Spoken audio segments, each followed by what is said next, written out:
It can't be that bad, oh, it can't be that bad, oh, it can't be that bad, oh, it can't be that bad, oh, it can't be that bad.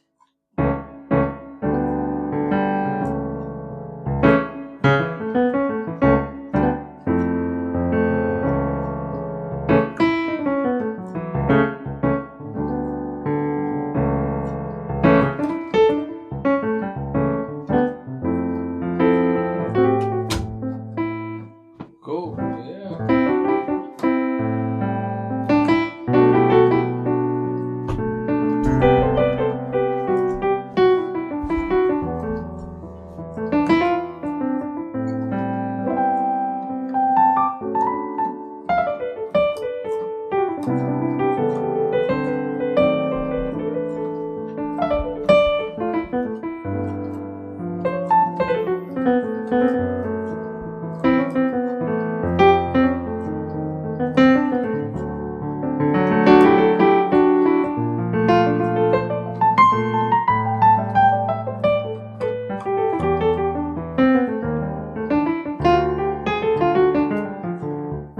Cool. All right, man. Fuck, dude, I feel like I should be paying for this shit. Here. I'm getting this for free? That's crazy. Come on, yeah.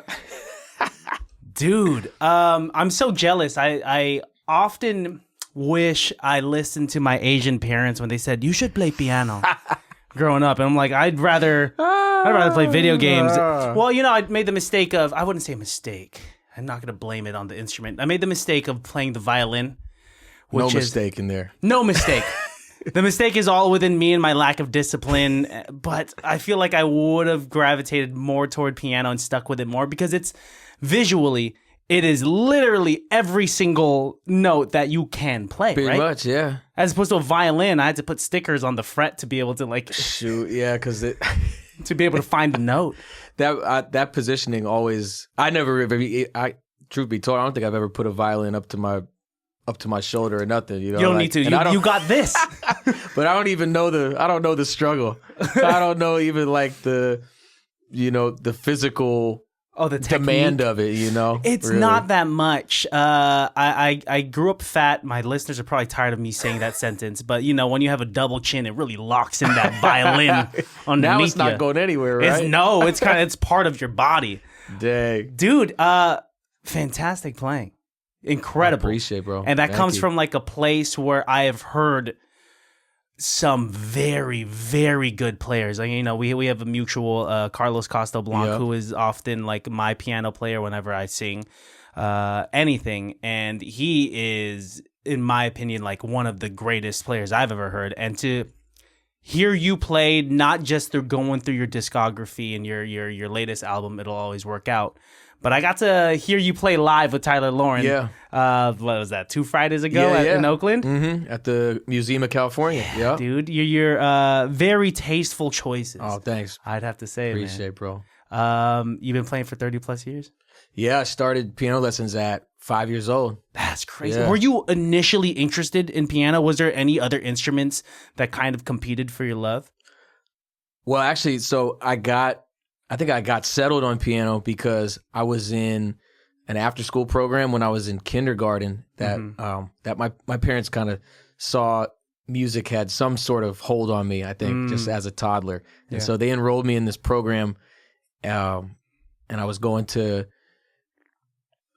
basically 30 minutes of piano and 30 minutes of singing and 30 minutes of percussion instruments and 30 minutes of recorder and 30 minutes of like rhythm activities and things like that, right? So it was kind of an all-inclusive, like exploratory after-school program. Wow. And I think it was kind of geared towards helping kids maybe make a decision later on of what they might want to focus on because they could get so many options just in this like 2 hours, let's say. So piano was the thing that I gravitated to out of all those experiences. But that then led to getting sort of another like reintroduction and then interest again in like playing drum set. Yeah. And then later getting more interested in like singing with good technique and good quality.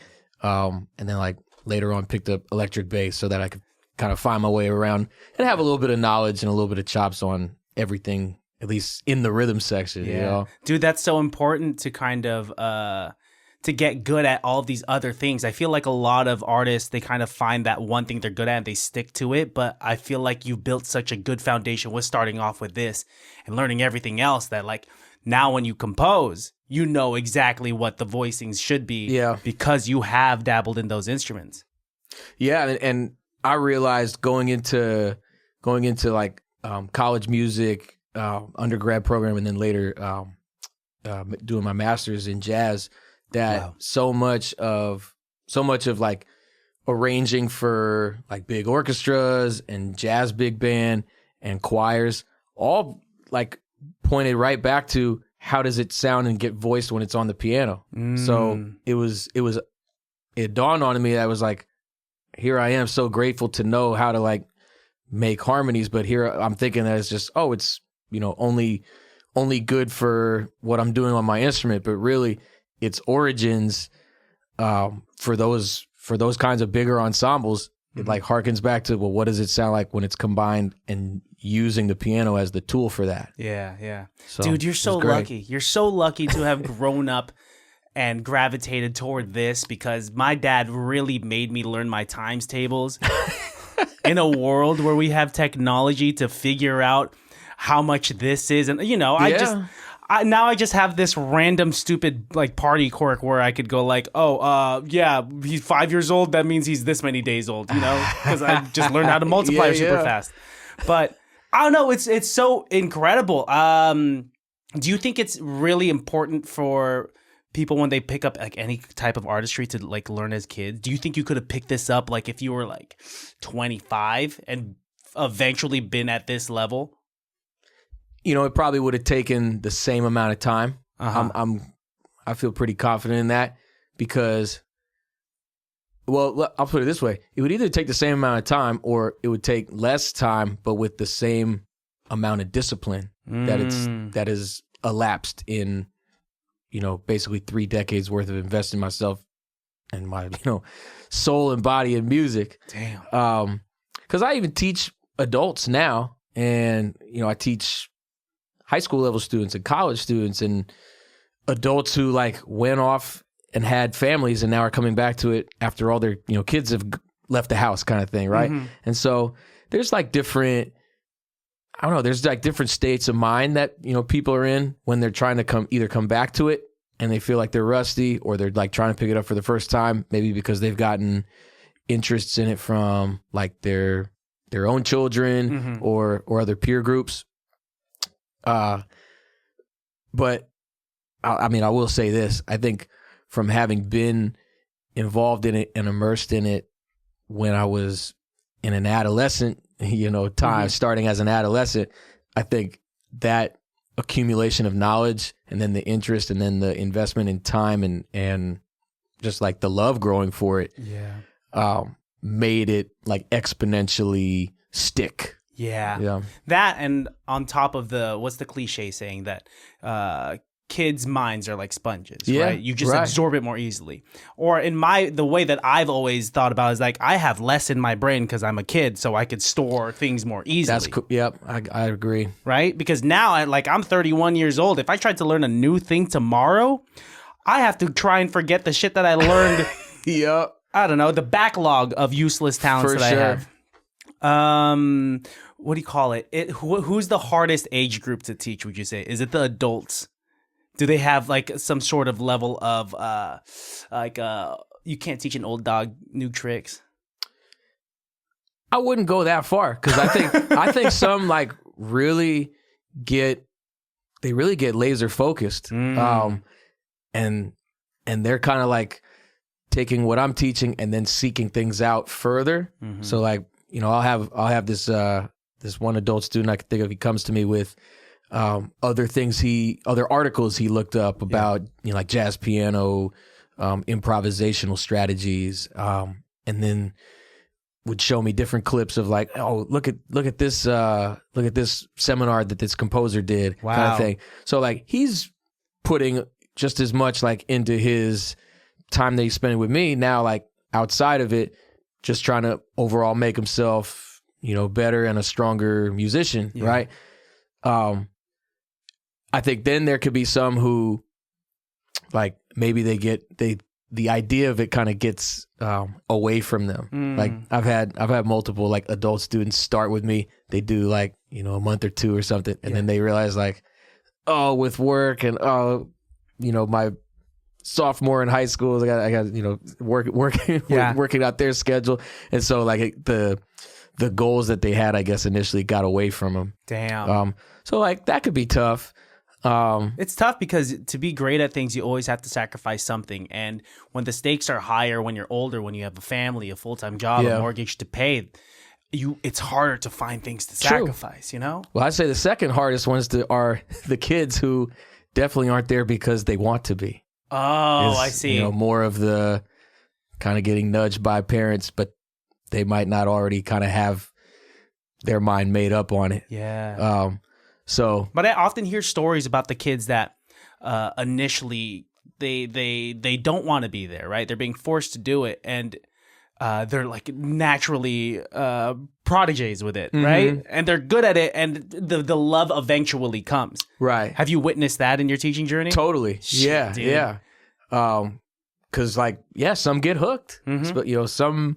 I mean, I've been fortunate enough that I've had some students start out with me when they were like 3rd or 4th grade. Wow. And they go all the way up until their senior year of high school. Fuck, and dude. They're off to, their next thing in life, go off to college or dude, that has to make you emotional to a certain level that you've like totally you're basically their piano papa, It's and congratulations on your new kid, by the way. 5 months old. Do you play for him all the time? I play a lot for him, and I play him, stuff I've recorded and things. And I wrote a song for him already. I wrote a song while he was, still in the oven.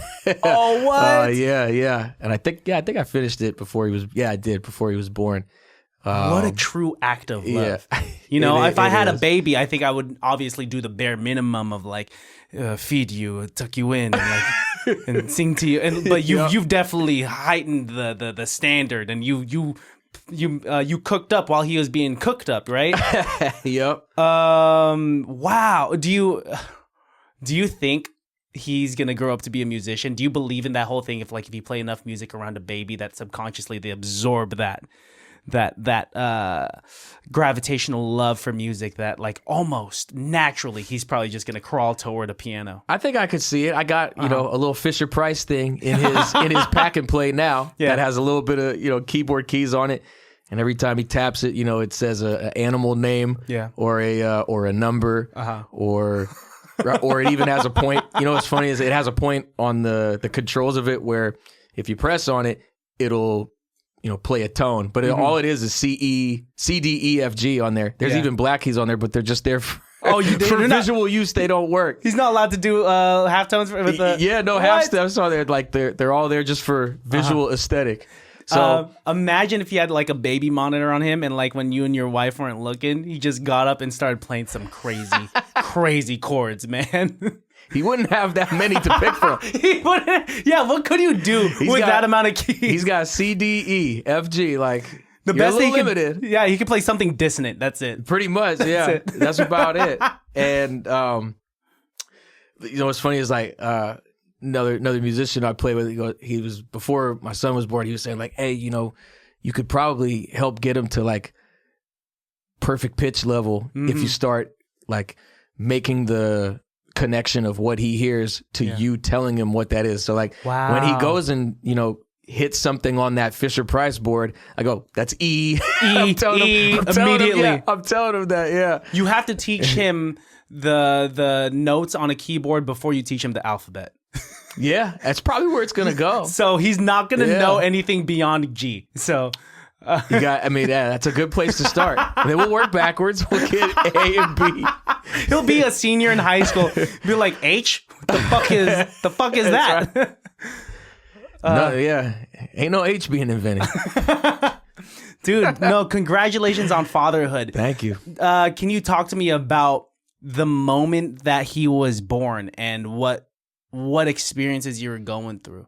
Oh, dude, I wept like a baby. Man. I was instantly like, dude, my heart just like, I could feel it just. Yeah. I don't know, like ballooning, you know? Wow, dude. Yeah, it was monumental. Dude, like And you made him. Yeah. Usually my effort just ends up on a towel. And then and then yours went through this whole factory process. And you created this little guy. Oh yeah, I was like moved, man, beyond anything else I ever experienced. Like your instincts change, right? Yeah, it's just like life began anew again, for sure. Wow, and like that man. seems like it's, you know, always the cliche phrase, but I mean it definitely hit me like that. Yeah, dude.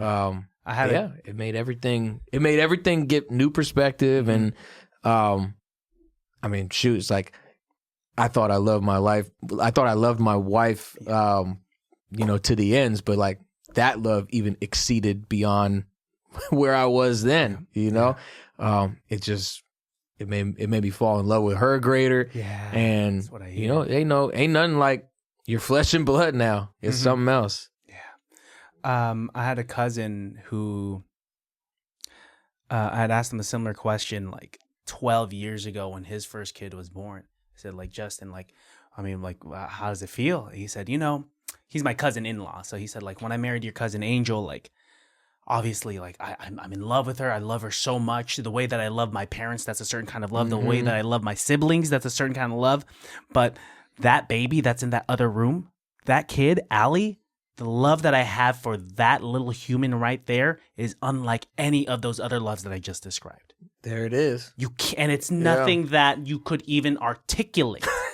Dude, True. Fucking hormonal, supposedly. Yeah. I mean, shoot, man. It's like, and I just be looking at my son, and it's like, I just see stuff from me in him. I see my wife right there. It's like, he's almost like he's kind of like a chameleon where it's like, I look at him at this one moment in the day, it's just like, that's all my lady. That's all her right there. Wow. Then I look at him later like, dang, that's me at, you know, whatever, 5-6 years old or something, right? That's what I hear, you know? dude. Mm-hmm. I mean, I really hope that if I had a kid, it really looks like my lady. Because if it looked like me with a wig on, oh, man, she's going to have a hard life. I'm already assuming I'm going to have a daughter. Do you want another one? Well, I have a 12-year-old daughter. You have a 12-year-old daughter? A 12-year-old daughter. Damn, I should have done more. That's a hell of a story in itself. Okay, but... talk to me about that then. All right.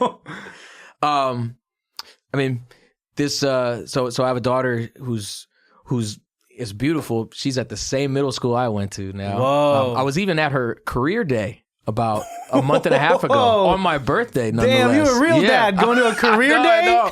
I went and did career day at her school.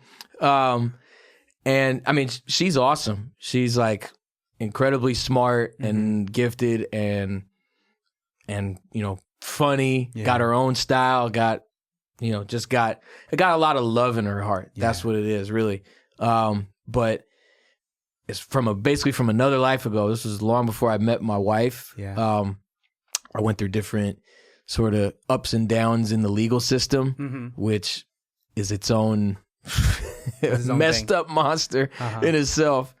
But I didn't really have a relationship with her through her first 10 years, 11 years.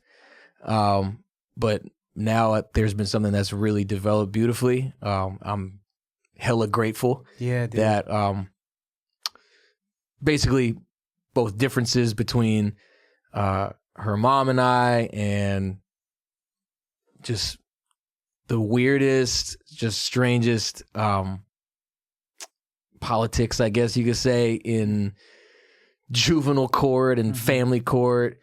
That's the last place I would want anybody to go. It's kind of a ugly and insensitive scene. Family court.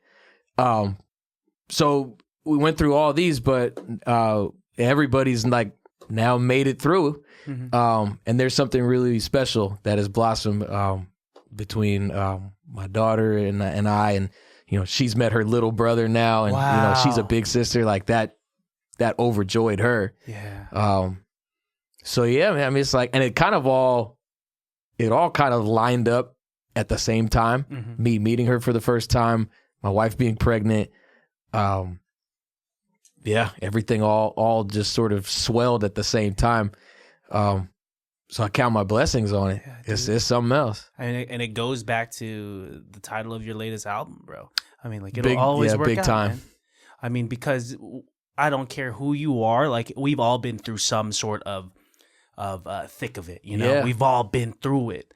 And when you're in the middle of those very tense moments where you think your world is crumbling and nothing's ever going to be right again, fuck, dude. Like, the moment that... And sometimes it's just gradual. It's not overnight. The moment that you do reach the light at the end of that tunnel, you're just like, fuck. Wow. Can't believe I was freaking out back there. Like, it was all worth it at the very end. Yeah. You know? Yep. Man. And now you have two, I'm not going to say two little ones. You got like yourself a 12-year-old daughter. Yeah. Wow, dude. Are you going to be ready for them teenage years? I mean, I think I'm already kind of getting already a at 12. decent preview. Yeah. Okay. Like, you know what's so funny is... she went. Her mom surprised her, got her Kendrick Lamar tickets to go see his show in Seattle. And so, like, she's a huge like Kendrick. I don't know, like, you know, Kendrick head. Yeah, she's all about it. Damn. Yeah, and so it's like, you know, I mean, teenagers ain't what they used to be. No, for dude. sure. Definitely not like when we were in middle school and early high school or things, right? I mean. It's in some ways it's kind of scary to think about now when you go into these are more formative years and there's just way different elements at play being a teenager than being a teenager in 2000, 2001, 2, 3, whatever, up to however many years until like this like technological explosion. Yeah. Because that to me seems like it's going to, or it already is, probably playing into young minds and so, maybe sometimes for good and other times it's a little troubling. Like, so I've already been in on the talks with her mom about like, I got to take this phone away. Yeah. I got to, you know, we got to, you know, work some things out about, you know, discipline or behavior, things like that. Boundaries, essentially. Dude, right? Especially at 12 years old. At 12 years old, any kid between the ages of like 12 and 17, every young mind thinks they have it down. Mm-hmm. And then you just keep growing up and you keep looking back like, I thought I knew everything, but I didn't run into this issue yet. Yeah. And so I'm sure at 12 years old, like, I mean, how were you when you were 12 years old? I was like obsessed with basketball and jazz and hip hop music. Okay. And, you know, riding my bike to the basketball court or something. You were right? outside though, at least. I mean, that's how me and all my homies were growing up. We were either on the blacktop or at the gym or making music together. That's so dope. Or dude. Redwood City, right? In Redwood City, yeah. Nice. Shout out, man. What's there to do in Redwood City? Boy, that thing's evolved. What was there to do? What was there? At the time? I mean, at the time, it was like, growing up as like somebody who loved to play sports and then was doing music and was interested in that and you know whatever else, video games and movies and stuff. Like the hit there in Redwood City was Malibu Grand Prix. And what? Which is like kind of like Scandia-ish, right? Okay. Or like what's the spot over here on Six Flags? Not like Six Flags, but I'm thinking, because we got a Scandia in Fairfield. That's what I'm thinking of. So Scandia, what? Right? Are we thinking mini golf? We're thinking go karting. We're thinking arcade. Yep. So you would go there when you were an adolescent. Yeah. Was that the place where like guys were like trying to spit game and were like bringing their first dates to? That was the movie theater. That was the movie. It's so funny that people try to bring a girl to a movie theater, a place where you're not going to talk. Exactly. Because I've never been in that like that movie type situation where like it's, you know, the slow motion, you kind of yawn and you put your hand around the girl. Right. Or like you guys start making out in the back. No, because I love movies. I'd be pissed if someone's trying to distract me while I'm trying to watch this movie. That's what we saw on like, you know, television sitcoms all and the stuff, time. right? And whatever, or what we saw in other movies, right? We would see these scenes like, oh, so that's what it's like. That's right? what you got to do. You put the popcorn there. But that's what it was like. So if it was anything like, oh, like the four of us are gonna go to the movie theaters and we'll meet up with those four girls or whatever, like that was the movie theater, which has now since been bulldozed essentially and gone.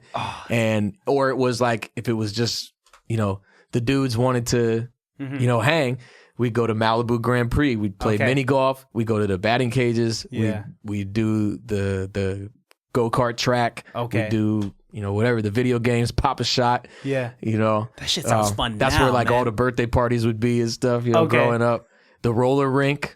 You guys got a roller rink at this place? We, not there, but in downtown Redwood City, there used to be this roller rink. Redwood City sounds fun. It had some, it has some charm. Okay. But it's been, it's hella gentrified now. Okay. And expensive.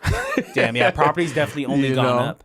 I grew up in Pittsburgh, so it's not like we had, I couldn't be outside or I'd get shot, It was rougher there, right? Pretty rough. I mean, maybe I'm exaggerating, but like the crime rate was definitely up.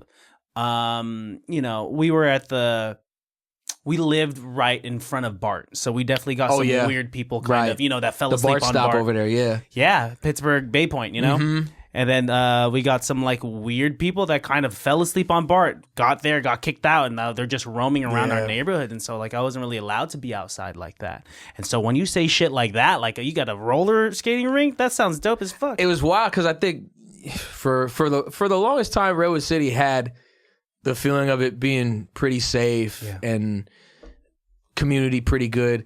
It saw some rough spells too. This was like when, though this is kind of around the time when like East Palo Alto still had a lot of crime. Like, cause I don't know if like EPA was murder capital at different points. Not at that time, but in, I want to say 80s and 90s, maybe early 90s until, I mean, nowadays here, it's like you kind of don't hear a peep out of EPA, which is nice to hear that it's, that it's become a lot more of a safe community. But for the longest time, East Palo Alto, East Menlo Park, some different points of like Redwood City, this area, like the Fair Oaks area of Redwood City. Some of these different points would come with like basically gang activity. Damn. And so it kind of all spilled over because all these three towns kind of run together. So you'd sometimes have like bouts of that, and I didn't see that as much as like when I was like 11, 12, 13. It was more of like kind of later on in high school where some dudes kind of start getting more macho qualities or they got cousins, they got family that influences them there. When you hear that sentence from any kid, you just like, man, I got cousins. That's where it goes. I'm going the other direction. I don't care who you are. I'm scared of everyone's cousin. Playing piano at the time, was it like a superpower to have? Was it just like, oh shit, like did you? I don't know, was it a way to make friends or meet people if you were ever at like a house party and there just happened to be a piano in the corner? Or did you have this kind of, was it something that you kind of like hid away in like time and place? It was part of just my overall just tracking as growing up. I was in a lesson every week. I was taking lessons every week. I was one of those kids, actually, like I was describing before. I had the same teacher from 8 to 18. Damn. So it was a weekly thing for me, and then I was going to jazz camps in the summertime and playing at different, just playing at different opportunities when I could. Like my dad, for the longest time, was at a convalescent hospital where there was a lounge that had a piano. So if I was going to work with him, like on a Saturday or something, right? I'll just go to the piano there and play for the residents. Right. It was kind of like my first, sort of gig experience where it's just like, hey, there's people here. I don't know how many are listening or how many care, but here I am playing it, like, and it gave me experience to do it. For an audience. And it was just something I was wrapped up in. I was fascinated by, and it never felt like it was something that was a catalyst for my social life. But it certainly like kind of was woven into it later on when, I'd be at, later like family gatherings, like piano be in the living room. So I'd go over there and like, I'd have different family members come up and sit by me and we'd play, we'd sing songs or something, right? Or we'd play, or they just listen. And then, later on, like when I was in college, we were having house parties. I have my keyboard set up sometimes and we're jamming. Oh, I like the bunk.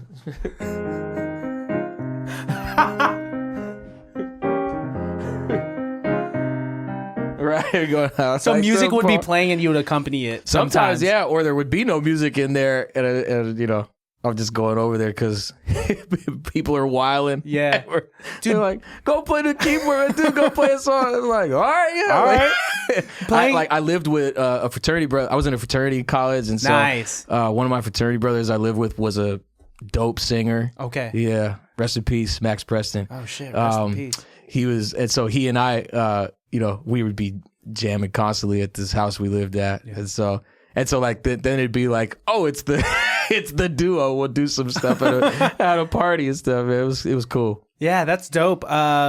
You being able to play piano, it's and perform it. It provides this kind of it's cool without like you showing off, because I'm a singer. I can't just roll up to a party and be like, everyone shut the fuck up, shut the fuck up. Oh, man. I feel like singing's dope because it's an instrument that I could bring everywhere, but it's also cringy if you just want people to hear you sing.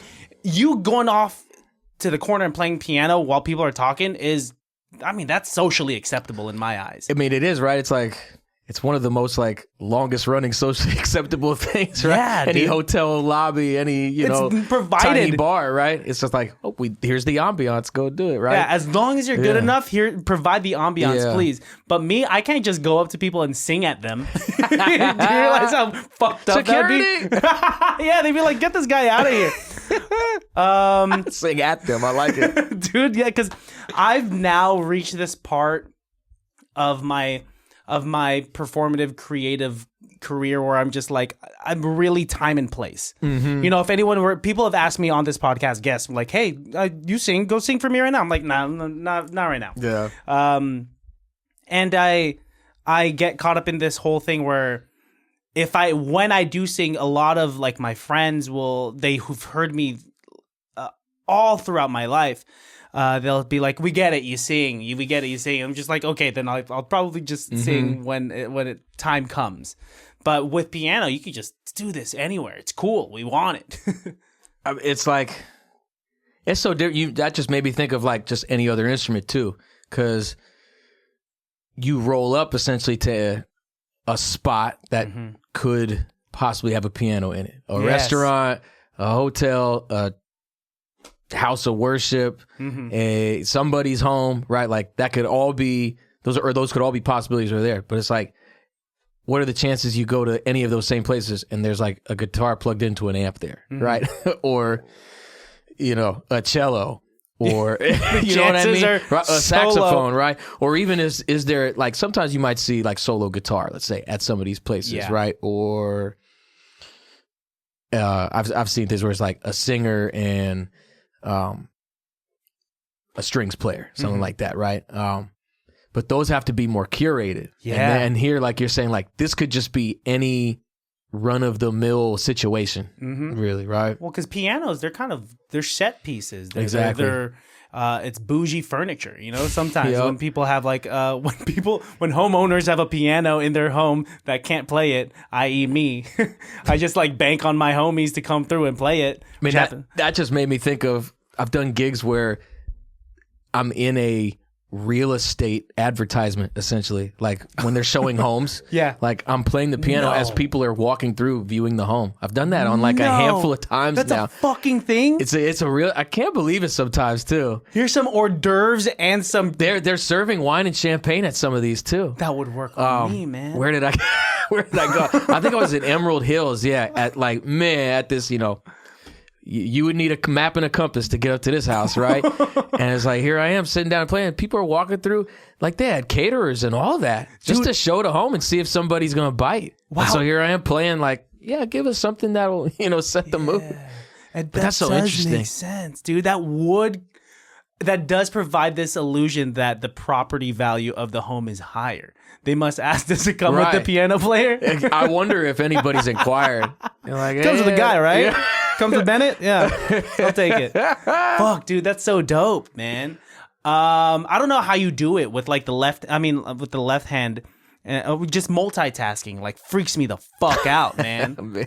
I could only hammer out so much, so many different chords, really thinking hard if I'm thinking about the chord on a keyboard, dude.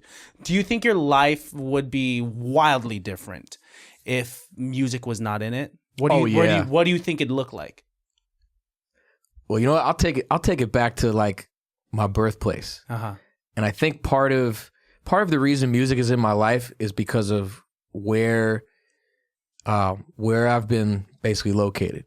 So I was born in Madison, Wisconsin, and my parents and I only lived there almost about 2 years before we moved to the Bay Area. But I feel like if we had not moved and we'd stayed in the Midwest and stayed in Wisconsin, I don't think music would have been part of my life. Whoa. Or if it had been, it would have been a very different path. Ooh. And part of that I chalk up to the type of cultures and people I would have been around there. And like, so go back to Redwood City and just being in the peninsula and just other parts of the Bay, like I probably would have been around a whole lot less. If I'd stayed in Wisconsin, I probably would have been around a whole lot less Polynesian, Mexican, Black, Filipino, and other minority and Middle Eastern people, right? Who all come with a different cultural influence and therefore, music, customs, and traditions and lifestyle. Yeah. All that I feel has like seeped into my gut and comes out in the way I perform and in the songs I write. And in the and even down to the ensembles I play in, for sure. Had I stayed in Wisconsin, like I might have, if music had been part, I would have been in some rock band, probably, or I might have started and never left classical music. And my social circle would have been probably incredibly different. Yeah. I would probably have not found diversity in my community, just kind of given the demographic. And like, I'm just immensely grateful that I did land in the Bay Area. Because then I became so much more fascinated by and influenced by all walks of life, all different types of people and different, like I say, cultures and lifestyle and upbringings. And so that made a huge difference. Yeah. So without music, but I think especially with like the surroundings, life would have been in a far off different direction. I mean, Wisconsin, that is unless you ran into T-Pain's circle right out in Wisconsin. It'd be so funny to picture you playing rock or sticking with classical. I mean, like, what would you have played? Would you have been the drummer? Would you have like crazy long hair down to here with like a studded denim jacket? It could have been, dude. Wow, that's a crazy different multiverse to think about. Because you're surrounded by a lot of different cultures here. I mean, I saw this old YouTube video of you playing with a band called The Bad Ones, and it was you and 4 Filipino dudes or something like that. You betcha, bro. Come on, Christian. It looked like you were performing with 4 different me's. That's what it looked like, man.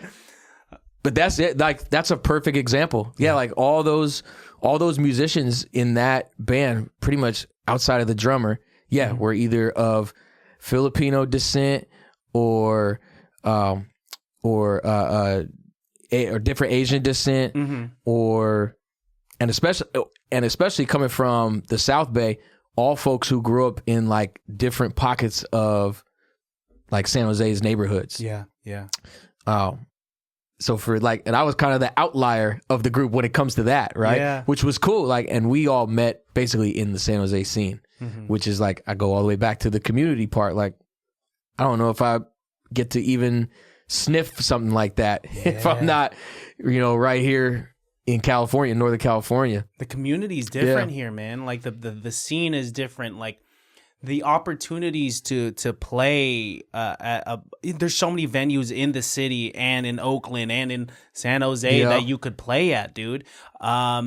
And you play very, very well, man. Oh man, appreciate it. I got emotional watching this YouTube video of you playing at the Lee Weiner. Lee Weiner's. Yeah. So you were the award recipient for emerging artists, right? And you got to play multiple of your songs from your latest album, but the one that really like kind of made me emotional was like "It'll Always Work Out." You know, the title song of your album, and you could just tell how much you love that shit, dude. Dude, yeah. And for you to have created a piece like that, and there's just three of you guys creating this wave of sound, and it's beautiful, dude. Like the way that it starts out. I mean, it's a journey. That entire piece is a journey. The way it starts out, the melody, the chorus, and you come back to it at the end. Mm-hmm. True storytelling without any words being in it at all, man. Man, appreciate. That's what I'm really, ultimately very proud of. Yeah. And there was intent there. There was intent that I wanted it to kind of have these different waves of energy and dynamic level. Like ultimately when the groove kicks in on this particular song, it's a samba. Yeah. And, like I get the big influences of that music from Latin jazz, from, composers like Chick Corea and Chucho Valdez. Yeah. And I wanted it to kind of have that uplifting, fast moving tempo that samba pieces tend to do because of the message of like, it's going to work out. Like, get your mind right and quit worrying about what might go wrong or what, you think is going to be too challenging to overcome. Like just, let yourself be submitted to the moment. Yeah. And so that's why it's like, it starts out kind of slow like that and it's meditative. Maybe basically trying to like start that headspace. And then when the band kicks in, it's like, yeah, we're optimistic here. Right? It's cool how much of a story you could tell with music, No doubt. Like if you just change the BPM, how much you could tell with, how much you could say with only chords, how much you could say with the solo. You said on a podcast from like years ago, you were interviewed and you said that like jazz is the most democratic art form there is. And I fucking love that. I still believe that. Because everyone gets a chance to like say their piece. Yep. And that's the cool thing about improvisational music is that you have X amount of bars to solo, True that. And it's different every fucking night. Exactly. Jazz is like, I don't know how humans just figured it out. Yeah, right. Does that ever blow your fucking mind? Yeah, it does right now. It's just... I guess, it's got so many roots though. Yeah. I mean, it just the foundation of jazz, right? It traces back to African traditions first and foremost, and it eventually it migrated like people did, just the music and the culture, right? All migrated and found its way into America. Yeah. But now it kind of gets regarded as like America's truest art form. But I guess, if you compare it to whatever other kinds of music or styles of music were available or being played in the late 1800s, early 1900s, it's probably, you're dealing with the romantic periods, right? In classical music. And, it starts out because of, I don't know, just different evolutions though of music altogether. Like there wasn't, even when early jazz, if you say, was starting out, like think of like the Dixieland jazz era, like there wasn't a full drum set.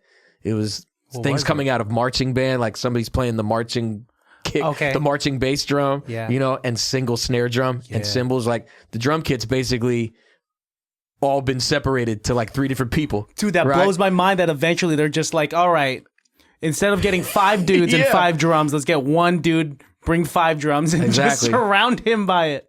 But what's beautiful about that is like the music of second line bands in New Orleans still employ things like that, where somebody's got 3 snare drums they're playing that, and somebody's playing the bass drum and's got a cymbal on it. Like, oh, I went to New Orleans for the first time last year, and saw these brass bands still employing instrumentation like that. So it's like you can see some traditions still got a lot of life to them, while other things evolved, and but that's what's kind of like so beautiful about jazz music now, is like it's gotten to this so immensely diverse and differently regarded style of music that it's like you could almost say like that's jazz and so is that and so is that, and that got influenced by jazz, and that got a little bit of jazz and like pop, or like jazz and rock and roll, and jazz and hip hop, and jazz and merengue, or whatever. It's everywhere, dude. It's endless. The possibilities are endless. There's X amount of keys on a keyboard. That is finite. But what you could do with those notes that exist, it's infinite, man. Come on. It's fucking infinite. Like I'm already hearing about like how certain you could do like a perfect first, third, and fifth triad, but like in certain barbershop quartets, if I don't know, if the tenor is like 10 cents slightly flatter than the do you know what I'm talking about? Yep. What's that terminology called? Do you know? Well, like kind of like what you're describing, right? Like there's your major chord, right? Are you thinking of kind of like if you go like that, or like making a different harmony? No, not necessarily that. Like if it's still just a perfect chord, like I don't know, I'm not articulating it correctly, but I wish I could tell you it's like a barbershop thing. But yes, I mean, it still blows my mind that like when doo-wop existed, they were doing regular 4-chord songs with like 2-chord bridges, and then eventually sometimes they would put in that seventh, or they would put in a ninth, and they'd be like, oh shit, there's different flavors to these chords, man. Shit. What's your favorite chord to play? What's your favorite chord? Or is that too much of a loaded question? It's lightweight loaded, but I think I can find one. I love B flat minor 9. I like that a lot. I like C major 7 sharp 11. It's like we're cooking right now or something. It kind of is.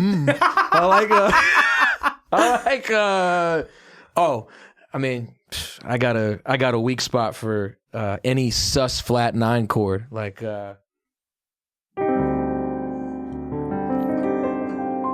dude, sus is such a funny way to put it. It stands for suspended, but that sounded suspicious, Exactly.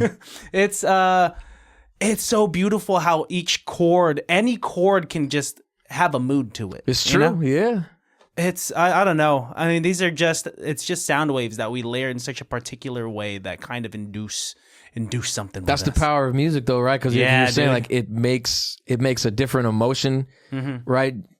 Get conjured up, right? And it's, I don't know, like that's all styles of music. Like if we're gonna put on grunge music, we're gonna want to run through a wall, right? Yeah. Right. Versus, right, we put on Luther Vandross, and now we want a 2-step, and exactly, and slide to the dance floor kind of thing, right? You ever been in a mosh pit before? Yeah. What was your first mosh pit? Fucking 2 years ago, dude. 2 years was your first mosh pit? Never doing it again. Yeah. Some things you only try once. I'm dainty, bro. I'm kind of big, but I bruise concert? easy. It was just a homeboys concert. So like, there's this collective out here. They go by Your Homies. They're a Vallejo collective, and 2 of the peeps from there just threw this mini music festival in Oakland. Hey, yeah, and it was dope. And they just featured hella DJs and artists. And it's how I got to meet a lot of the people in this community actually, because I hosted that thing, and there was like a mosh pit going on. What music was playing though? Oh, it was like at the time it was like rock grunge. It was this band called Propane. I don't know if you know. Do you know who Yeti is? I don't think so. No. Yeti. And there's some Vallejo peeps. But yeah, there was a mosh pit going on, and someone pushed me in this circle. Oh yeah. And I'm running. I'm getting elbowed, and I'm thinking to myself, people do this voluntarily. And it'd be hard to get out. Is this something you did a bunch growing up, too? Not a bunch, but I can very vividly recall the mosh pit I was in that was like the toughest to get out was at the Phoenix Theater in Petaluma. I went and saw Pepper. And crazy.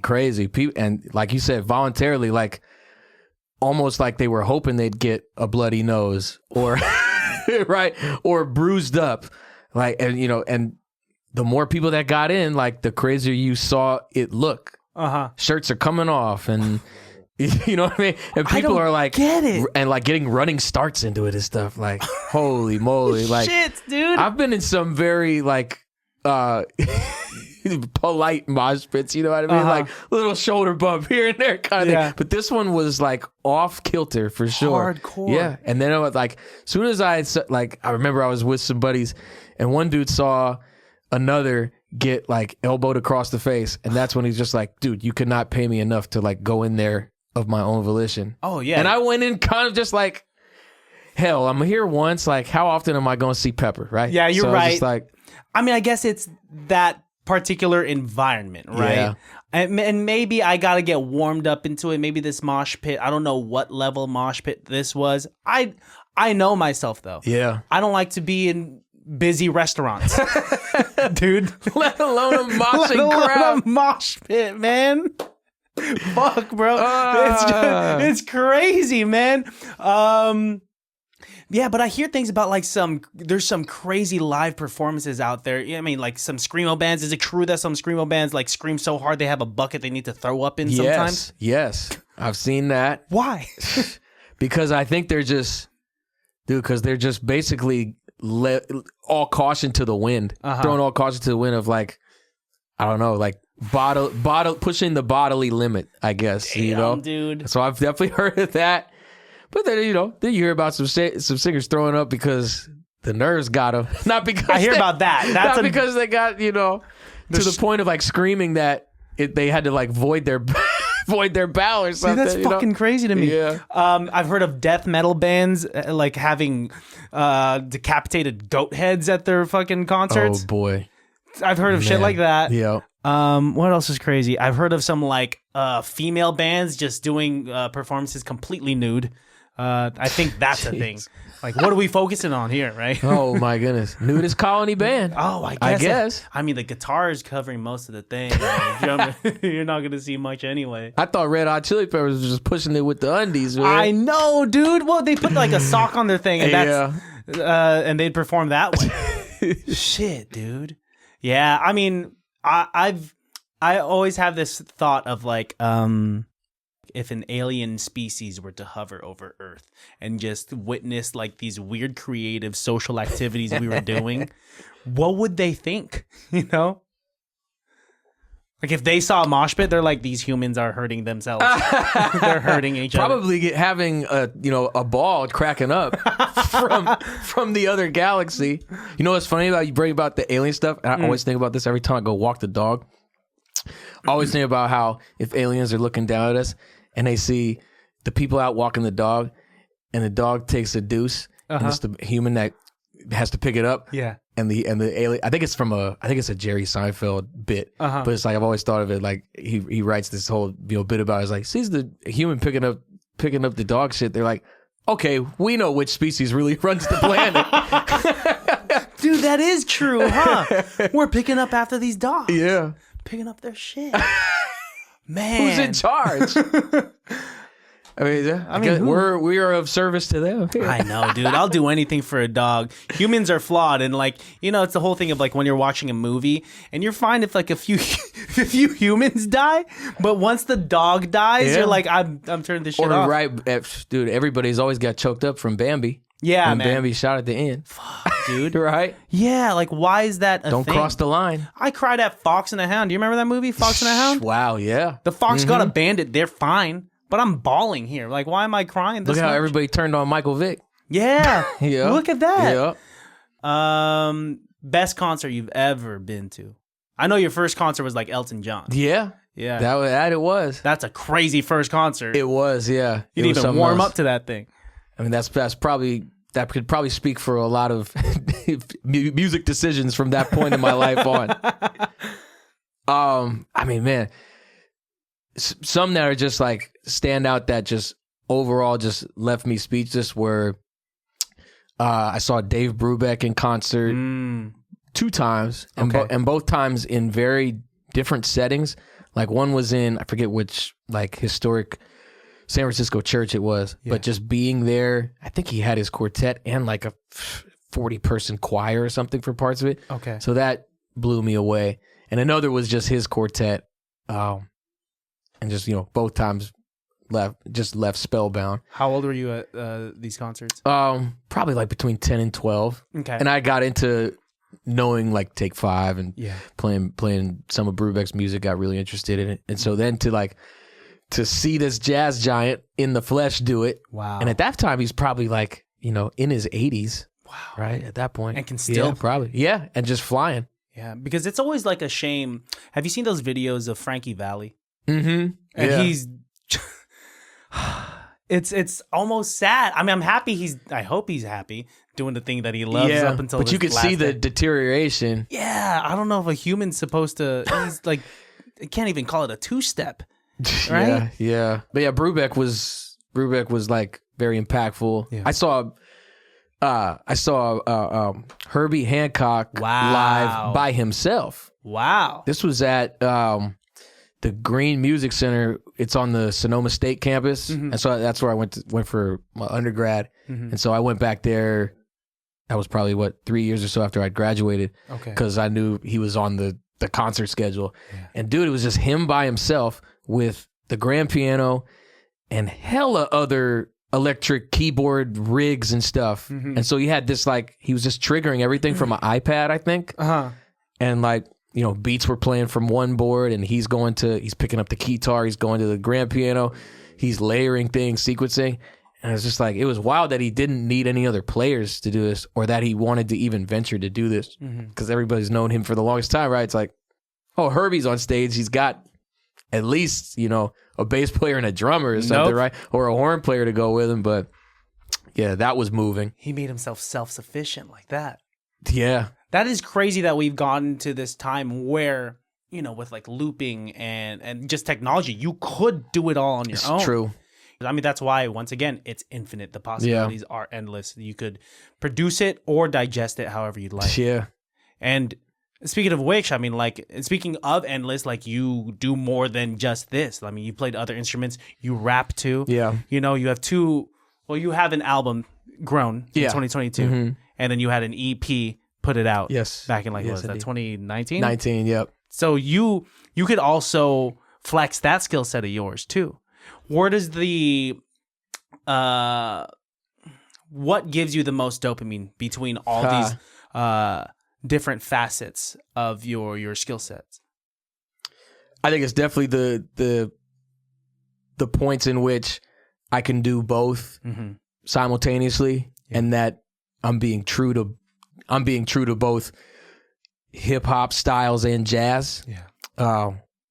And I feel like I found good matrimony for both on a few things I've written, and that got recorded on that Grown album, where it just seems authentic from both sides. I'm definitely giving my personality and true efforts of hip hop and emceeing on these tunes, and the music that I wrote under it and then improvise over it is staying just as committed and just as honest to being a jazz musician. And you can hear it. I mean, I think what was so fresh about hearing your rap albums was the chords underneath, because it's not conventional. It's so cool that you were what you were choosing to do with what you got in that. My particular favorite from Grown is Grown Love. So good. The hook for that, incredible, man. With the homie Ian, man, Santiano. Yeah, fellow Filipino. Yeah, he's killing it, man. Look like me. Is that me? Dude, yeah, it's cool. Were there ever times that you felt like you wanted to be recognized as one type of artist more than the other, and ever felt like you were being boxed into a corner because you were selected to do this instead of that? There were definitely times where I think, especially as a teenager, I really just wanted to get recognized and almost put most of, if not all of my eggs in the basket of hip hop and rapping. Yeah. And it was probably due to like what I was listening to a lot and who I was around. Like I had a lot of, just as much as I had mentors like in piano and in jazz, I had a lot of mentors within the hip hop side of music too. Mm-hmm. And in high school, this is when I met a lot of folks within the Bay Area, almost like more like underground Bay Area rap, hip hop scene, who helped get me my first, shows and generated my first opportunities to get on stage as an MC. Mm-hmm. And so it was around that time where, and I look back on it and be like, you know what? I probably should have practiced a little more piano then too, because I feel like then how far would I be? Mm-hmm. But I got really enamored with writing raps and making beats and getting on stage with the mic. And it's due to like a lot of, hyphy movement was at its peak around that time. But at the same time, also like I was really into Nas and The Roots and Talib Kweli and West Coast hip hop and Warren G and Dr. Dre and Eminem and all this, right? Like, so I was so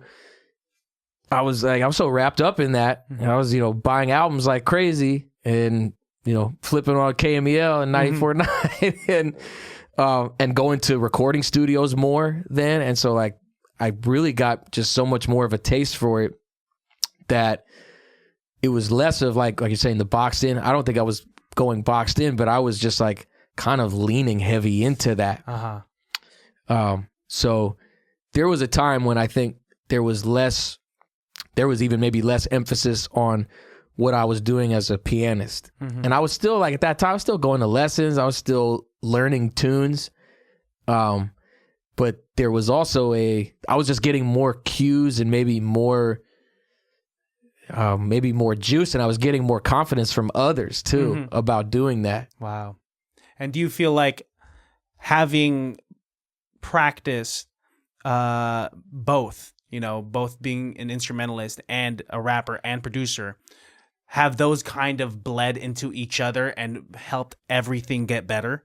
Like your knowledge of hip hop helped you being a pianist, or what you could do as a pianist, did that help that? Yeah. And obviously the other way around, right? Now I know that both had to coexist for this point of now where I've gotten to in this career path and in this path of life as music being my, just kind of being my defining of who I am. I know it was a need for both to rub off on one another and coexist. Because I found more as I did both that they had elements that were very similar. It was interplay of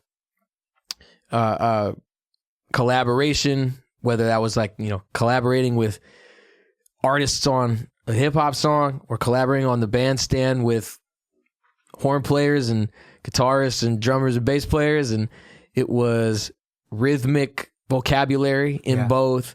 It was the creativity of composition. It was certainly the improvisational nature of freestyle and getting into, being spontaneous and Did you freestyle rap too? Yeah, still do. Still do? Yeah. Yeah. Do you feel your brain activating the same way when you freestyle rap as it does when you improv solo as a jazz pianist? It's pretty close. Okay. I would say there's certain parameters around when I'm freestyling. It's pretty ongoing, and I kind of have to like almost be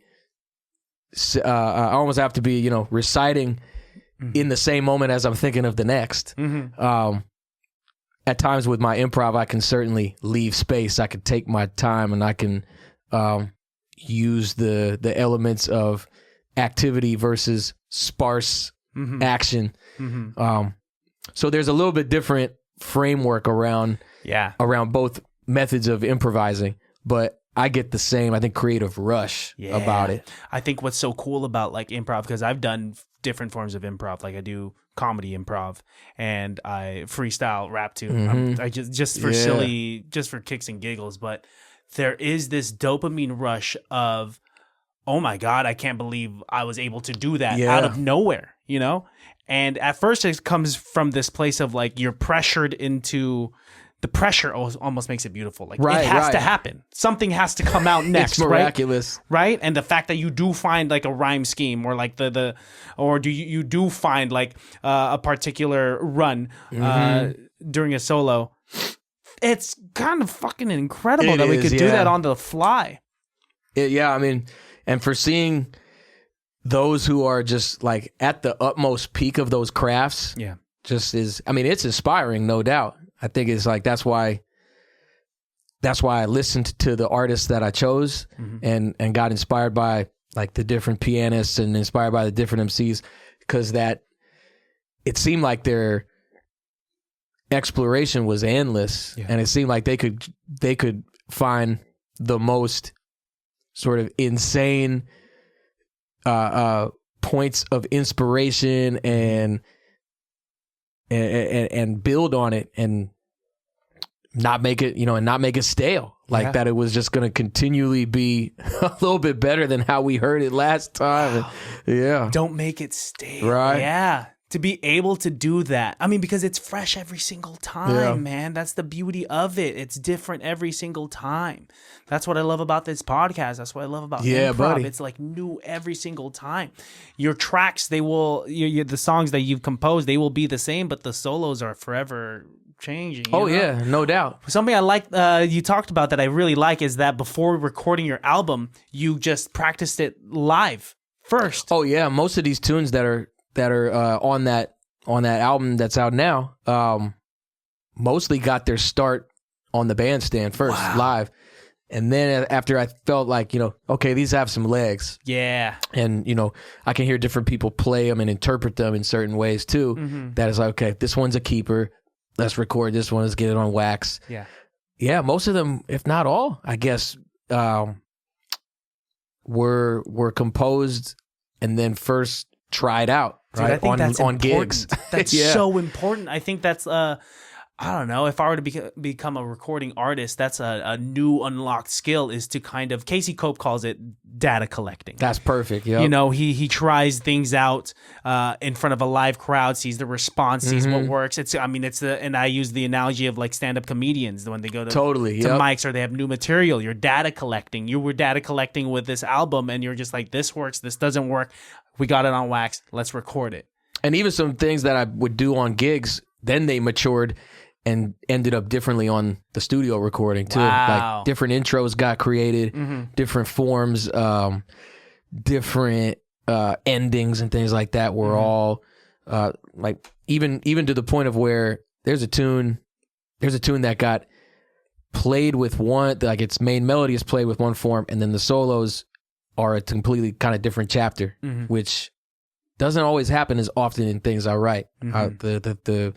The main melodies and the chord progressions tend to then get the same following into improvisation. Yeah. So that was cool. Like getting to then revisit songs that I knew would work in the live context already, but then they got other treatments for when it came to the studio. Yeah.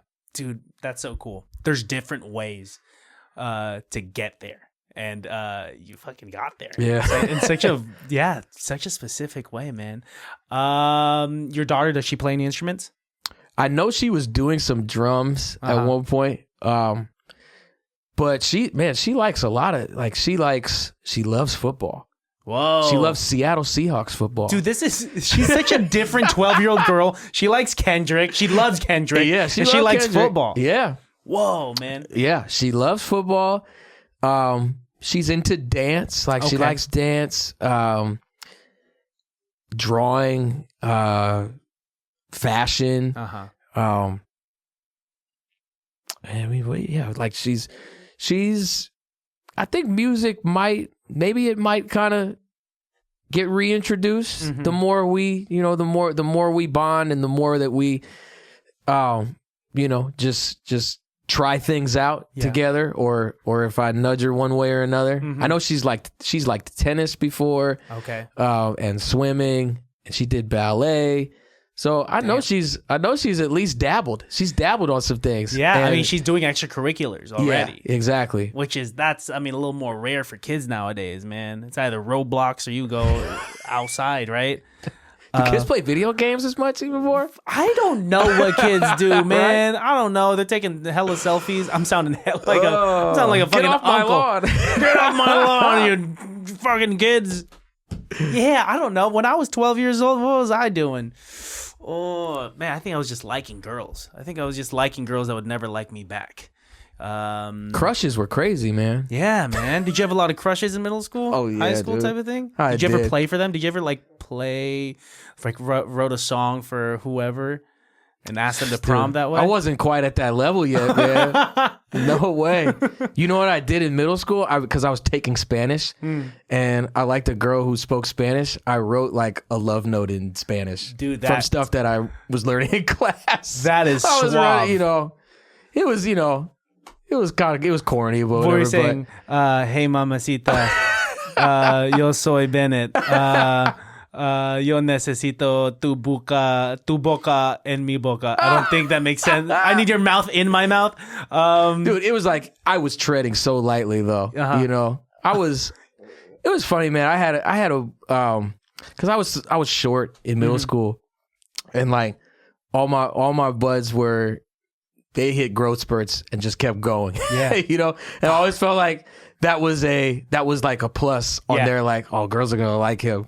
Girls are like the guys who are 5'10", 6'1". Always, dude. They don't have to work as hard. So I always thought I was at a disadvantage. I had to try, whatever other things as a 7th grader, right, to see if a girl would notice me or something. So here I was, being cheeky. Yeah. And, try to flex what little Spanish I was starting to learn. Dude, I mean, that's more than a lot of people would do. I mean, that's romantic, dude. Spanish is like the language of love, and you learned it for some lady in the 7th grade. That's advanced game right there. Oh, man. Wow. But I do love me some Spanish. Like, I kept up with it, too. Really? Yeah. So you could speak it pretty well? I can get by pretty well. What's your favorite thing to say in Spanish? Más o menos.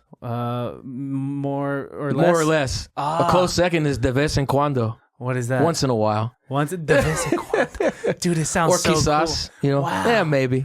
Dude, Spanish and Tagalog, which is the main dialect in the Philippines. Yep. They're basically cousins. We share a bunch of words, but for some reason, Spanish sounds way sexier than Tagalog. Because have you heard anyone speak Tagalog? Yeah, all the time. And they speak it fast. Yeah. You feel like you're in trouble. Yeah. And it's so fast, and it's like percussive, and it's like, yeah, dude. I wish I learned Spanish. I wish I learned a different language. It'd be pretty cool. Do you speak Tagalog? A little bit. Okay. I've been practicing with like the custodians at work, and like just trying to like soak up as much Tagalog game as I can. And I'm getting there. I'm getting there slowly but surely. Do you speak any other languages? Spanish is like the best I could do secondary. Nice.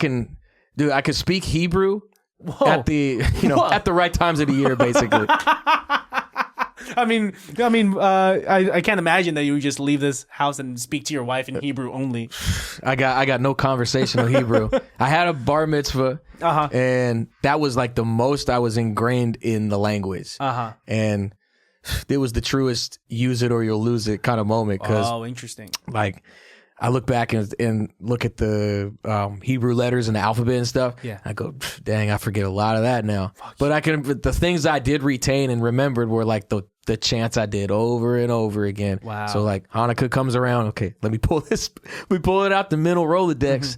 Were they super strict on you prior to because I've seen in movies like prior to your bar mitzvah, it's like, so you got to be diligent about reciting your I don't know what's it called? Torah. The Torah at the bar mitzvah and all that stuff. Were your parents strict? Did you have strict parents growing up? Not really, no. Oh, okay. And so my dad grew up Catholic, and my mom Jewish, and when they got together, and then when we were just a household as I'm growing up, there wasn't really any strong tilt towards either one, really. Because like cousins on my dad's side. I go to their first communions, right? Or I go to midnight mass for Christmas sometimes. And then at the same time, I go to other family friends' bar mitzvahs and bat mitzvahs when I was still, younger, not quite a teenager yet.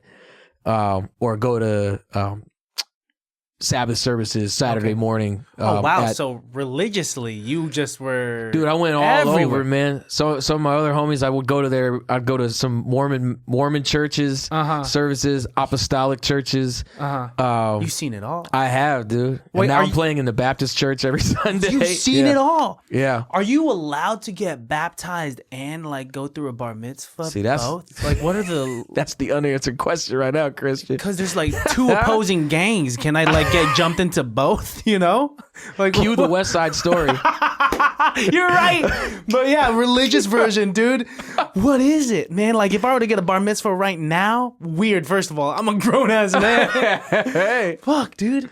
Yeah, I don't know what the... God, we gotta consult. I don't know. I mean, I'm a believer. I will definitely go as far as say I'm a God-fearing man. Yeah, there's something. There's something happening up there, right? But I've been in so many different houses of worship. I'm like, you could feed anyone to me, man, and I'll consume because I go back again to the community I was around.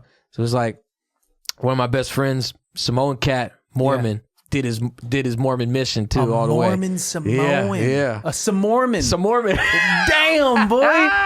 Wow. And then my other homies, Christian, apostolic, right? So big believers in Christ, right? So I had plenty of moments of that, and then going into going to the temples of Judaism, right? Yeah. So I'm with it, man. Like I could take it all. And gladly, hear it and well, because it works and believe, with religion, like you don't have to like shoo away one specific. I've always had this like early mindset of religion of just like I don't have to agree with everything that the Catholic Church tells me, obviously, but I could just pull whatever I agree with. And that you could do that with all different religions. There's shit with like Buddhism with I'm like I 1000% agree with that. Sure. Are you telling me I get to be a butterfly after I die? Maybe. I'm cool with that. Yeah, I like it. Wait, can we track back to your Mormon friend? Yeah. Did he is soaking a real thing? Soaking? You know what soaking is? No, what? So you know how they can't have sex.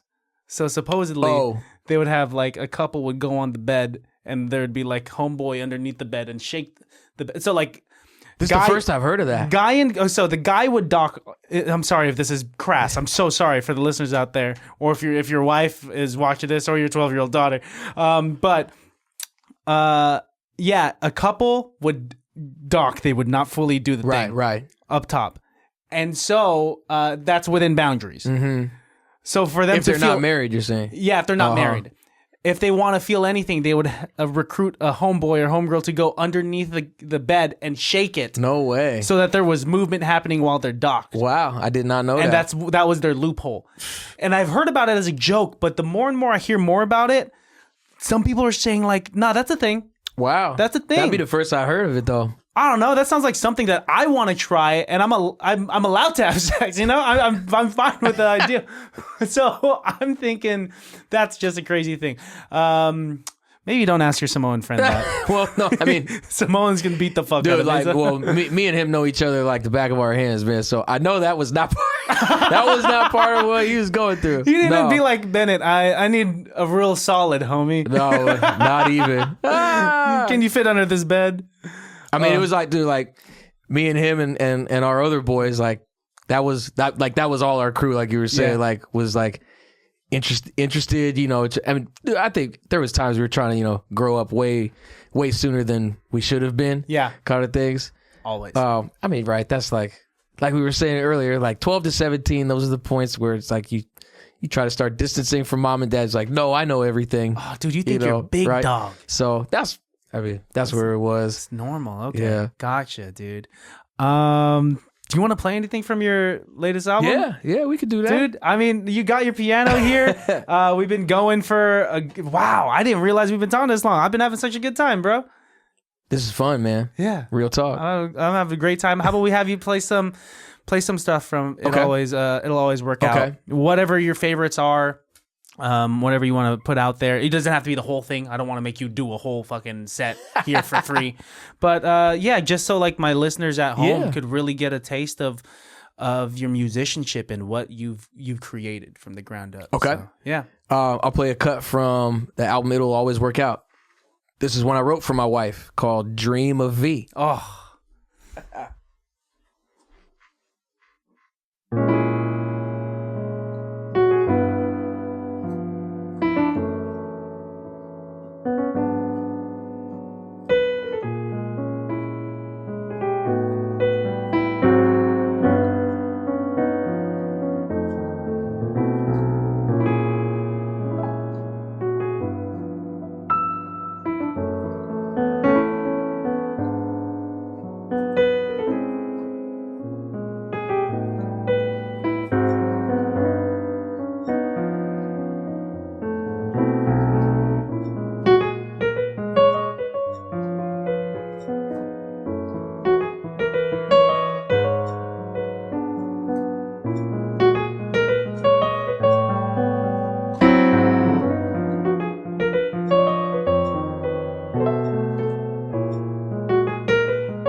All right. Fucking beautiful, Thanks, man. bro. Fucking Appreciate it. beautiful. Your wife's name's V? V, yep. Shout out V, man. What a V. beautiful thing to have From the V. that devoted. V from the out V, here in the V. man. Wow. What was the first time like when you showed her that? Oh, wow. So that song was initially a beat I produced on a keyboard kind of similar to this, that I actually woke up from a dream about her to like get up out of bed and go to the keyboard and start making it middle of the night. But it was still a little bit in kind of its sketches. Yeah. When I was playing it on live gigs, right? And sort of the thing that you heard me improvise over, some of the form of that came later on as I was starting to kind of curate how I wanted it to sound for when it would get recorded in the studio. But I showed her that and showed her like the element that it was in as a beat, probably like maybe a week or 2 weeks or so after I had made it, and like told her like, hey, I had this, and it was weird. Like I had this dream about her, why I called it Dream of V, where like I was envisioning her. She was on like a theatrical stage, wearing this. She had this like red dress on or something, and just kind of was like kind of gracefully going around the stage. And it's like I had that image of it, and I was just like, I awoke, and I was like, gotta go plunk this out. Wow. Yeah. Dude. And that's what came out. Yeah. Man, beautiful. Thank beautiful. you. Thank you. Is there anything else you wanted to play? Maybe the song that you made for your son? Is that Ooh, maybe you know like what? a cut of that? I'm gonna hold off on that. Hold on, okay. Yeah, Sounds good. because I have some other plans for debuting that. In fact. Oh yeah. If it's something like super exclusive, don't do that. But yeah, dude. I mean, it's up to you. I'm not gonna tell you, hey, play, or if you wanna end it here, we can, dude. But why don't I do a little? Yeah, I'll do one more. Okay. I'm completely happy with that. Yeah, dude. I ain't gonna say no. Here, I'm gonna do a song from the same album. It's called "Smooth and Ambitious." Nice.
Hey.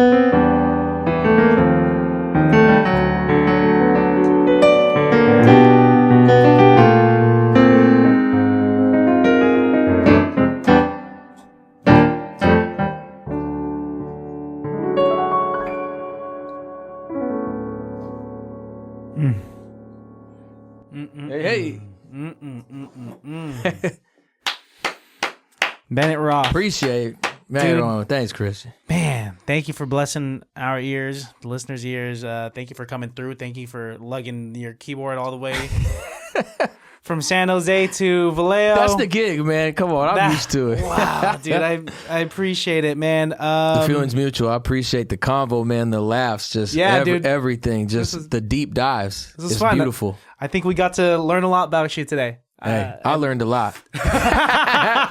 We all got to, get our brain power up, man, today. Dude. Beautiful, man. It's a good day, man. It's a really good day. Thank you for blessing my Friday. Before we get out of here, go ahead and tell the listeners what they had to look forward to. Yeah. Where they could find you. And plug anything you want right into the camera. Oh, yeah, that's right. Where's my camera? This one. Where's my camera? Right on. Yeah. Bennett Roth. It Can't Be That Bad podcast. Yes, indeed. This is beautiful. You can find all kinds of things I'm doing if you go to BennettRothNewell.com. BennettRothNewell.com. It's the same thing on Instagram, Bennett Roth Newell, all one word there. You can find the album It'll Always Work Out on streaming platforms, Spotify, Apple Music, and such. But if you really want to help the artists out, you can also find it on the platform Even.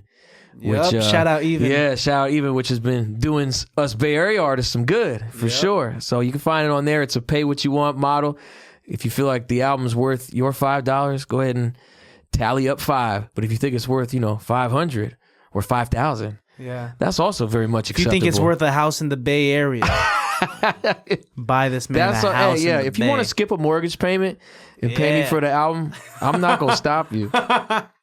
So you can find all that there. You can check out my wife's jewelry line, Aneumi Studios, ANEUMI. She got some brilliant pieces coming out, and she's about to start releasing some new things for the summer. So be on the look for that. Aneumi Studios. It's on the web and on Instagram.